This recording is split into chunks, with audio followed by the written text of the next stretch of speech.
اعوذ باللہ من الشیطان الرجیم بسم اللہ الرحمن الرحیم الحمد للہ رب العالمین والصلاة والسلام علی محمد وآلہ الطاہرین سیما بقیت اللہ۔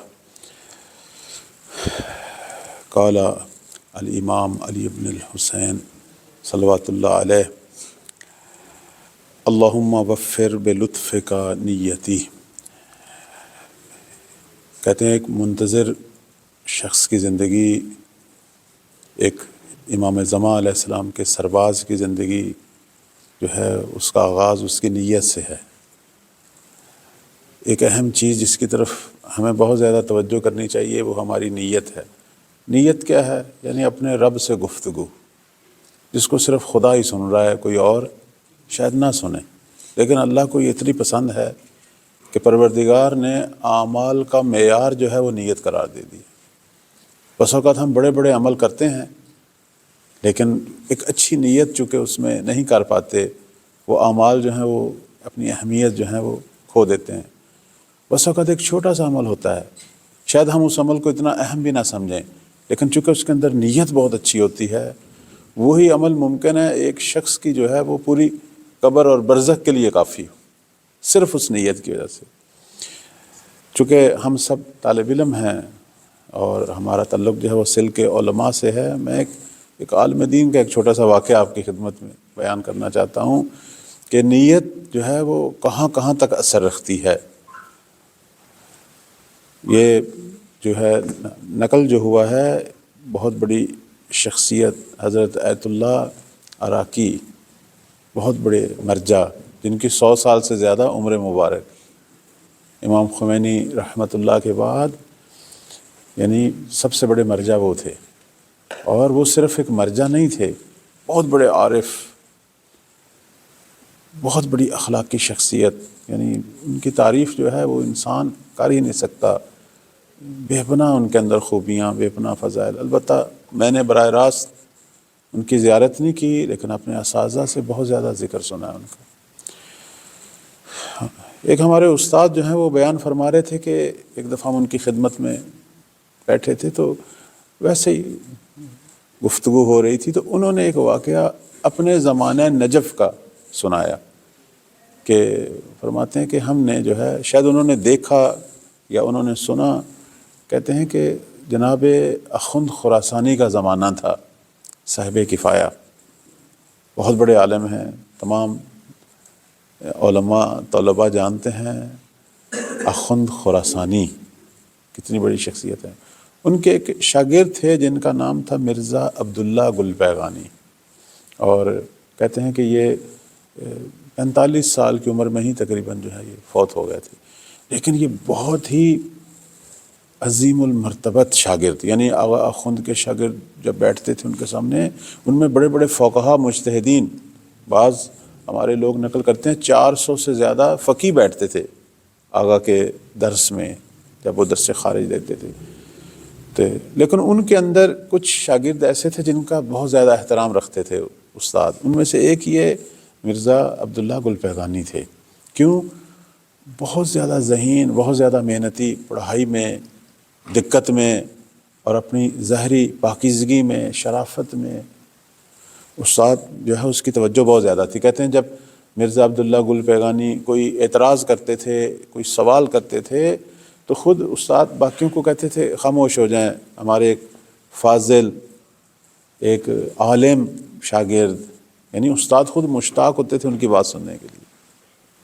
تو یہ واقعہ جو ہے جناب مرزا عبداللہ گل پیغانی کا، کہتے ہیں وہ 45 سال کی عمر میں ہی دنیا سے چلے گئے، اور ان کے عالم برزخ کے بارے میں کچھ علماء، کچھ عرفاء نے جو ہے وہ خبر دی، یعنی ان کی اب ملاقات ہوئی یا خواب میں یا مکاشفہ ہوا۔ میں صرف اس چیز کو آپ کی خدمت میں بیان کروں گا کہ ان پر کیا گزری۔ اب چونکہ ہم خود بھی اہل علم ہیں، طالب علم ہیں، تو اس عنوان سے جو ہے یہ آج میرے ذہن میں تھا کہ اگر ہم کوئی کام شروع کریں تو سب سے پہلی چیز ہے نیت۔ تو میں اب نیت سے ہی شروع کرنے والا ہوں، لیکن ایک واقعے سے آپ احباب کی جو ہے وہ توجہ دلاؤں گا۔ اب ظاہر ہے کسی کو انہوں نے آ کے خواب میں بتایا یا مکاشفہ ہوا۔ مرزا عبداللہ گل پیغانی کہتے ہیں کہ جب میں دنیا سے گیا اور جب مجھے جو ہے وہ انہوں نے دفن کیا، اسی وقت سوال و جواب جو ہے شروع ہو گیا۔ میں یہاں ایک اشارہ کروں گا امیر المومنین کی روایت کی طرف، یہ ہم سب کے لیے اور جتنے بھی سننے والے ہیں سب کے لیے قابل توجہ ہے۔ فرماتے ہیں کہ یہ جو دو ملک آتے ہیں قبر میں، ابھی جو جنازہ لے کر آئے ہیں وہ قبرستان سے نہیں نکلے ہوتے، یعنی جو دفن کرنے والے ہیں ابھی وہ قبرستان میں ہوتے ہیں، دو ملک آ جاتے ہیں، منکر نکیر آ جاتے ہیں، یعنی ان کے اوپر پاؤں کی آوازیں، چلنے کی آوازیں آ رہی ہوتی ہیں۔ یہ امیر المومنین کے فرماتے ہیں تشیع کرنے والوں کے پاؤں کی آوازیں آ رہی ہوتی ہیں اور دو ملک آ جاتے ہیں۔ اس لیے آپ سب جانتے ہیں کہ کہتے ہیں کہ ایک تلقین جو ہے وہ دفن کرنے کے بعد بھی، ایک تو دفن کے وقت تلقین پڑھی جاتی ہے، ایک دفن کے بعد۔ وہ جو دفن کے بعد تلقین کیوں پڑھی جاتی ہے؟ چونکہ اسی وقت وہ سوال و جواب والی کیفیت شروع ہو چکی ہوتی ہے، اسی لیے کہتے ہیں کہ دفن کے بعد بھی تلقین پڑھیں۔ اور بالخصوص ایک اور بھی حکم ہے، آج کل اس کی رعایت نہیں ہو رہی، لوگوں کو بڑی جلدی ہے، دنیا بڑی تیز ہو گئی ہے، ساری چیزیں جلدی جلدی۔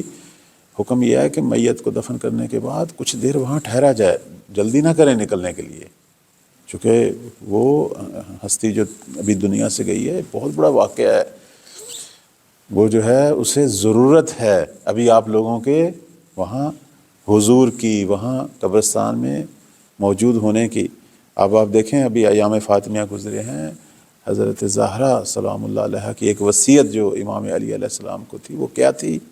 وہ وصیت آپ جانتے ہیں کہ فرماتی ہیں کہ اے علی، میرے دفن ہونے کے بعد میری قبر پر جو ہے وہ قرآن کی تلاوت کرنا اور ٹھہرنا۔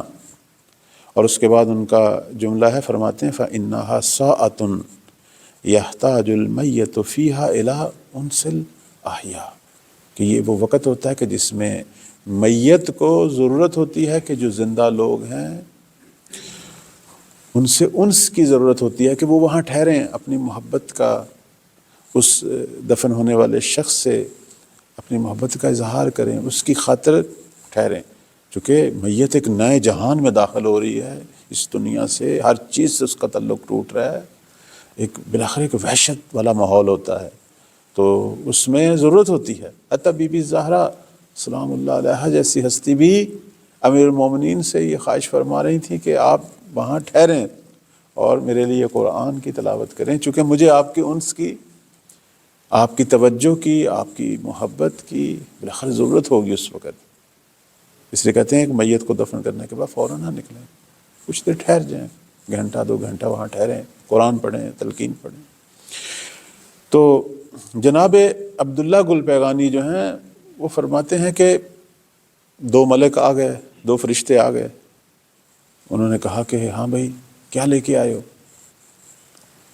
اب چونکہ یہ عالم تھا، اب عالم کیا لے کے آتا ہے؟ انہوں نے کہا میں نے علم دین حاصل کیا اور میرے اتنے شاگرد، چونکہ خود استاد بھی تھے، استاد حوزہ تھے، میری اتنی کتابیں۔ انہوں نے کہا کہ کتابوں کے پیچھے تو تم نے اپنا نام لکھا ہوا تھا، یہ تو اللہ کے لیے نہیں تھی، یہ تو تمہاری شہرت کے لیے تھی۔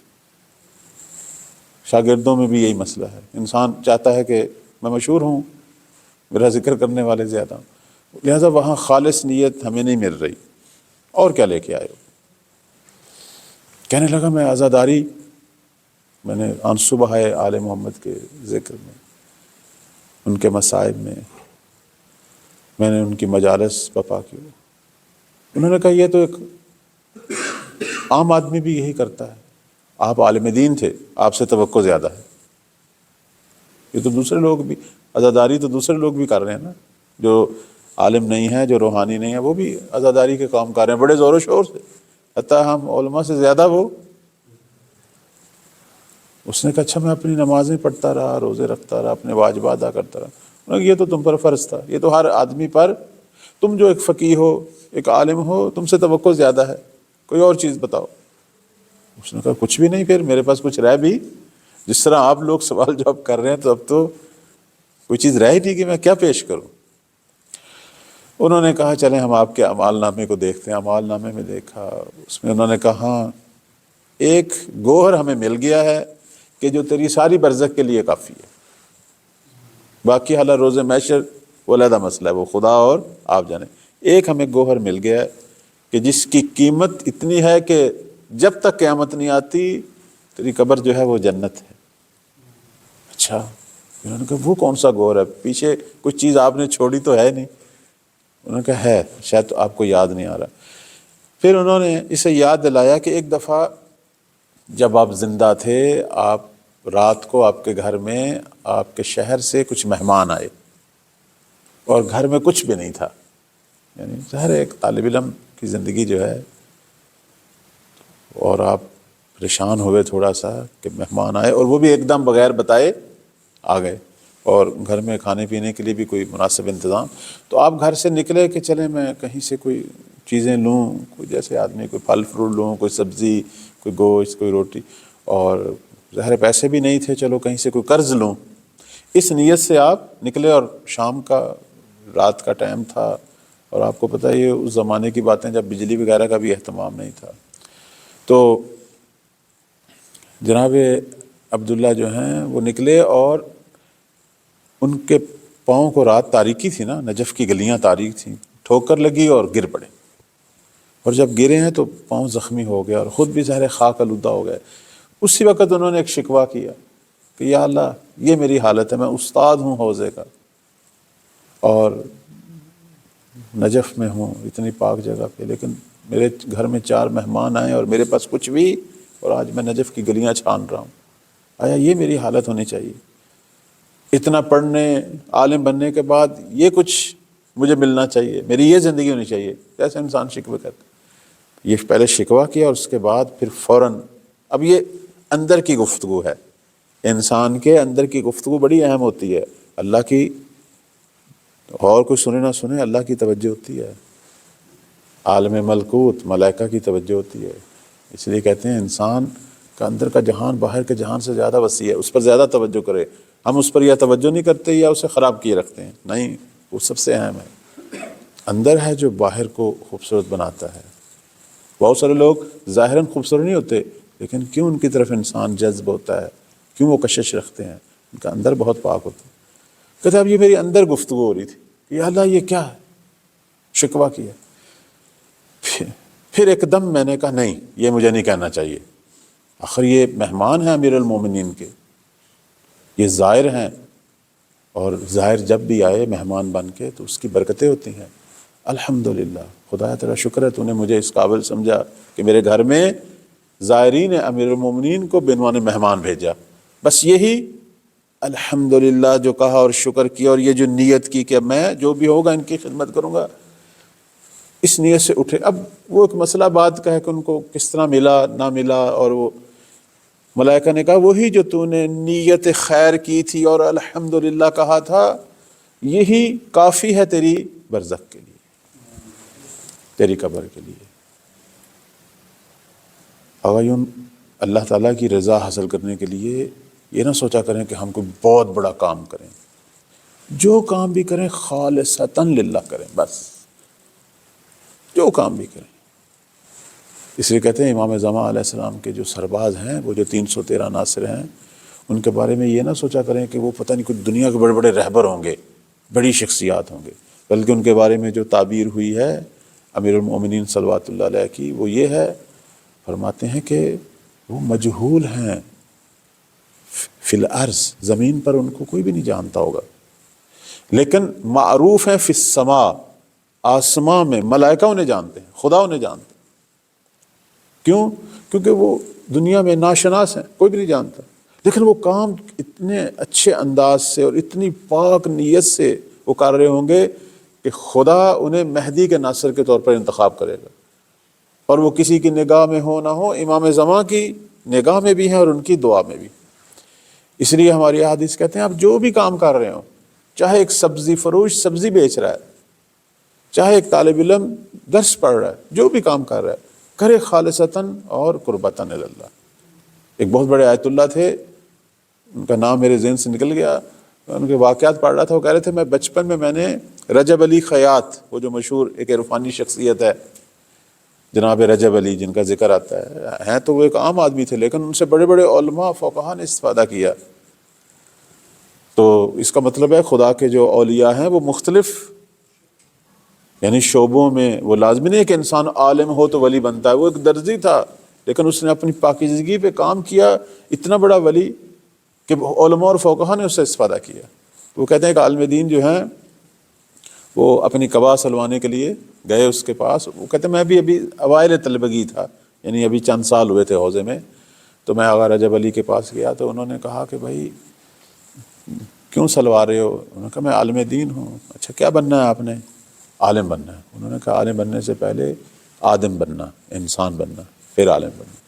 تو کہتے ہیں مجھے بہت برا لگا، لیکن انہوں نے کہا بیٹا میری بات سنو، میری اتنی عمر گزر گئی ہے، لوگ پتہ نہیں ہر چیز بنے ہوئے ہیں، کوئی انجینئر بنا ہوا ہے، کوئی ڈاکٹر بنا ہوا ہے، کوئی عالم بنا ہوا ہے، لیکن انسان نہیں. اصل پہلے یہ ہے کہ انسان بنے، آدم بنے. پھر انہوں نے کہا میں تجھے طریقہ بتاتا ہوں، اگر چاہتے ہو انسان بنو، آدم بنو، تو ہر کام کو اللہ کے لیے کرو، چاہے چھوٹا سا ہو چاہے بڑا سا. حتیٰ آپ کھانا بھی کھاؤ قربان اللہ، یا اللہ یہ تو نے حکم دیا تھا اور یہ کھانا کھا رہا ہوں تاکہ قوت پیدا کروں، اعمال انجام دوں، اپنے وظائف انجام دوں، بعنوان عبد اپنے وظائف انجام دوں. پانی پیو، سو، جو بھی کام کرو، جو بھی حلال کام کرو، اسے قربتاً اللہ سے اسے مزین کرو. اس طرح کی وصیت پیغمبر اسلام کی صلی اللہ علیہ وسلم کی جناب ابو ذر کو بھی تھی کہ کوئی بھی حتیٰ کھاؤ پیو بھی، حتیٰ سو بھی.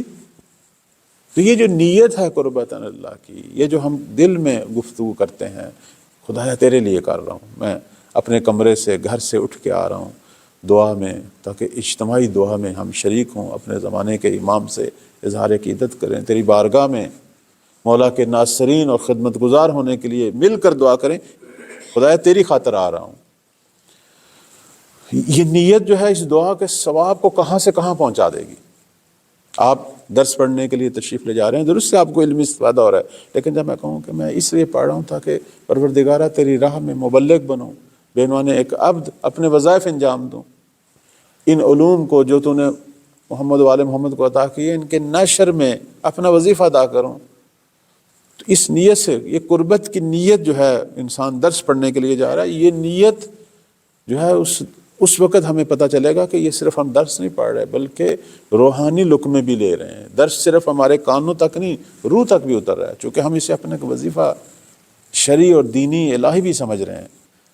یہ چیزیں انسان کو روحانیت دیتی ہیں. عالم کے ساتھ روحانیت اور معنویت کیسے پیدا ہوتی؟ ان چیزوں سے پیدا ہوتی. آغاز نیت سے، نیت خیر. بعض دفعہ آدمی اتنا بڑا عالم نہیں بن پاتا لیکن ایک بہت بڑا الہی انسان بن جاتا ہے. اصل یہ ہے، لازمی نہیں ہے کہ اتنی کتابوں کا حافظ ہو، اسے لوگ علامہ فہامہ آیت اللہ کہیں، لازمی نہیں ہے. ایک ایسا انسان، ہمیشہ یہ نیت رکھا کریں کہ پروردگارہ مجھے ایک ایسا انسان بنا جس سے تیری ذات بھی مجھ سے راضی ہو اور میں تیری خلق کی خدمت کروں، میں اپنے وظائف انجام دوں. اب تو مجھے جو مرضی بنا دے. بعض دفعہ ایک چھوٹے چھوٹے پیش نماز اتنی بڑی خدمات علاقے میں کر لیتے ہیں کہ وہاں بڑے بڑے علامہ بھی ایسا ہے نا. یہ روحانیت ہے. یہ وہ ہے کہ اللہ اس سے کتنے کام لے رہا ہے، اور اللہ ہمیشہ ظرفیت کو دیکھ کر، اس کی اندرونی باطن کی پاکیزگی اور وسعت کو دیکھ کر اس سے کام لیتا ہے. بعض دفعہ آدمی بہت بڑا عالم ہوتا ہے لیکن اندر سے چھوٹا سا وجود ہوتا ہے، خدا اس سے کام نہیں لیتا. بعض دفعہ ہو سکتا ہے اتنا زیادہ پڑھا لکھا نہ ہو لیکن اندر سے اتنا وسیع اس کا باطن ہوتا ہے، خدا اس سے بڑے بڑے کام لے رہا ہوتا ہے. لہٰذا باقی چیزیں مہم نہیں ہیں. انسان کتنا پڑھ سکے نہ سکے، ایت اللہ بنے نہ بنے، محقق بنے نہ بنے، خطیب بنے نہ بنے، وہ مہم نہیں ہے. ہو گیا نہ ہو، لیکن میں ایک اچھا الہی انسان بنوں، یہ مہم ہے. اب اپنے امور چھوڑ دو، توکلت علی اللہ، قل حسبی اللہ، چھوڑ دو. اب خدا آپ سے جو مرضی کام لینا چاہے. پروردگارہ ہم سب کو توفیق دے کہ ہم زمانے کے امام کے ناصر بنیں، ایسے سرباز بنیں کہ جن سے امام بھی راضی ہوں اور خدا بھی راضی. مولا امام زمان کی نگاہوں اور دعاؤں میں آئیں اور ان کے معارف کے نشر میں اپنا کردار ادا کریں. پروردگارہ ہمارے گناہوں کو معاف فرما، ہمیں عالم و عمل بننے کی توفیق عطا فرما. جو حاجتیں ہیں پروردگارہ انہیں اپنی بارگاہ میں قبول و منظور فرما. خدایا ہم سب کو امام زمان کی دعاؤں میں قرار دے، ان کی نگاہوں میں قرار دے. اللہم تقبل منا انک انت السمیع العلیم برحمتک یا ارحم الراحمین. ایک سورہ فاتحہ اپنے سب مرحومین کے لیے، اس مدرسہ کے مرحومین کے لیے.